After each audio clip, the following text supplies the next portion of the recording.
Well,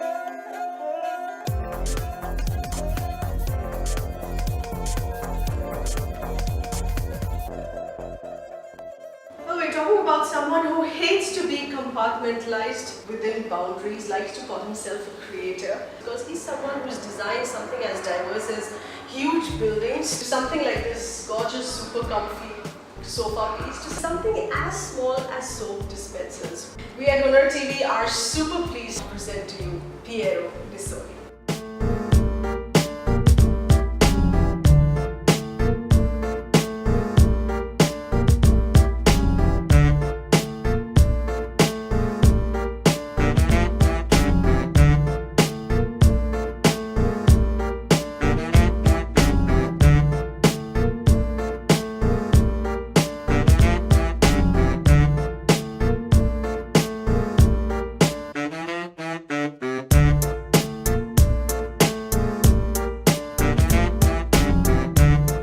What pulls you into India in terms of visual stimuli and design sensibility? I constantly think about to be simple, you need complexity.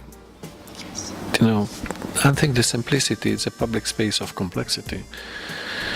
And I like, for example, I like this attitude in New Delhi. You know, to have this kind of natural complexity around you, but at the same time it's simple. Yeah. Now, 500 years ago, some Mughal sheikh or shah or what you want, you know, emperor, they built this incredible town for only for study the stars, but not for study the stars for the beauty, for study the stars for the movement. It means they try to find like a physical calculation and mathematical calculation and geometrical calculation to understand the position, the correct distances and something. Well, you know, that is the integration. I'm sure, you know, the whole culture, it was integrated in for many different reasons altogether. How would you explain that in the sense of getting about a pure design from an existing contaminated surface, so to say, a space? Oh, listen, our life, and believe I don't talk about like a philosopher, but because I'm an architect and I like to be architect. In our life, we live in a contaminated life, you know what I mean? We need, with this strange connection from the past to the future, from the future to the present, from the past to the present, you know, everything is in the end timeless, contaminated first. And second one, our life, it's a contamination, you know, our different qualities of people, it was contaminated in the past. We constantly try to contaminate it again, you know, in one way. You have a glorious past in the sense of what you've achieved and what you've managed to spell out in terms of design and define and all these decades in being in this space. And you've always said you don't believe in living in the past, you would be thinking about tomorrow. But would you have a sense of what you're doing tomorrow?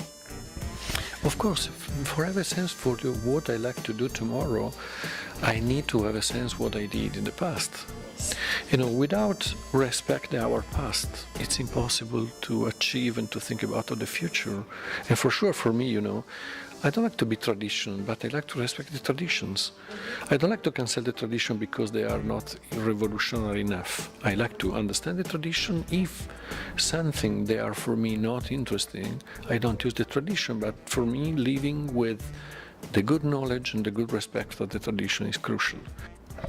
You make it sound so simple, like no robot science about it, no rocket science about it. Think about some mathematical guys in the end of the 19th century, they start to found the idea of the quantum mathematics.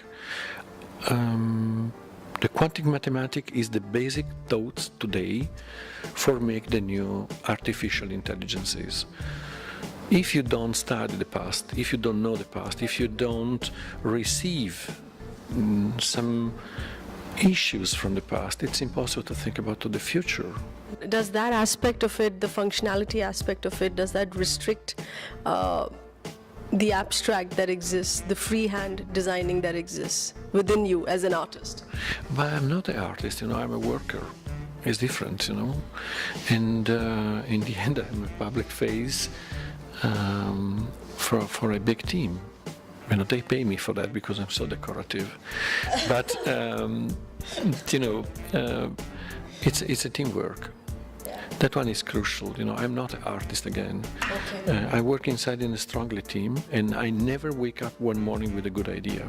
You know, the idea is becoming inside in a long process of discussions, and I need that. You know, and someday, you know, I decide, okay, now the discussions start to be a project.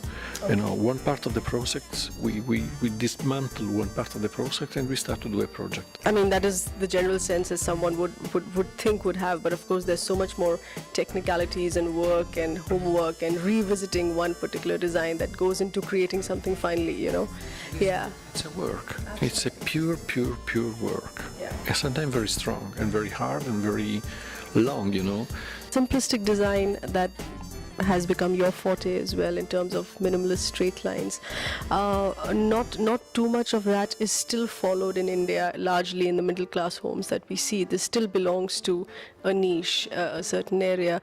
Do you think that is challenging to break into that, because we're used to such heavy design culturally? We're just used to a lot of heavy design. Even something that I'm wearing, which is purely Indian, has been slightly modified in terms of straight lines, but this in itself is multi-layered and very heavy. So to simplify all of that and bring in pure, clean lines and still manage to break into that for the sake of having an appeal for your work, do you think that is challenging here in India?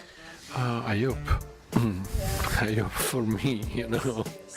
I hope for me. But again, I never think to teach anybody with my pieces of design or architecture. You know, I try only to be responsible enough and honest enough. I know I never design for everybody. I choose very well my victims. I choose very well this small community, and I work for them.